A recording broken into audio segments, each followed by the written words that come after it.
विधानसभा निवडणुकीच्या तोंडावर अजित पवारांच्या राष्ट्रवादीला धक्का बसणार का अशी चर्चा सुरू झाली आहे। अजित पवारांच्या राष्ट्रवादीला घड्याळ ऐवजी दुसरं चिन्ह देण्यात यावं अशी मागणी शरद पवारांच्या राष्ट्रवादीने केली आहे। आता सुप्रीम कोर्ट काय निकाल देतं हे पाहणं महत्त्वाचं ठरेल। राष्ट्रवादीचं घड्याळ बंद पडणार? अजितदादांच्या राष्ट्रवादीला नवं चिन्ह मिळणार?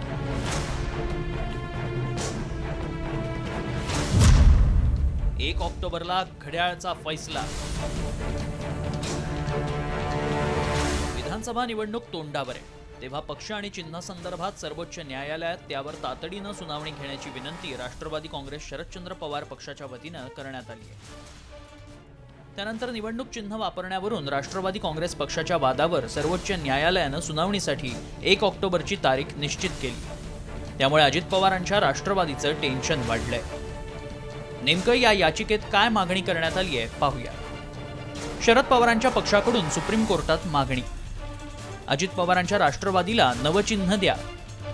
याचिकेचा निकाल लागत नाही तोपर्यंत घड्याळ चिन्ह वापरण्यास बंदी घाला। अजित पवारांना नव्या चिन्हाची मागणी करण्यास सांगा। घड्याळ चिन्हावर खंडपीठाचा 1 ऑक्टोबरला फैसला। नवीन पेटिशन नाही, आधी पण मागणी केली। नवीन पेटिशन सुनावणी होणार आहे।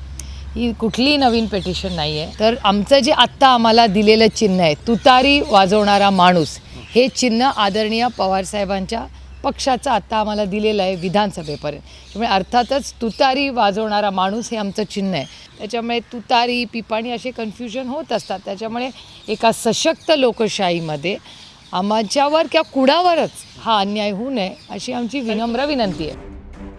दरम्यान लोकसभा निवडणुकीत पश्चिम महाराष्ट्रात शरद पवार गटाला अपक्षांचा मोठा फटका बसला होता।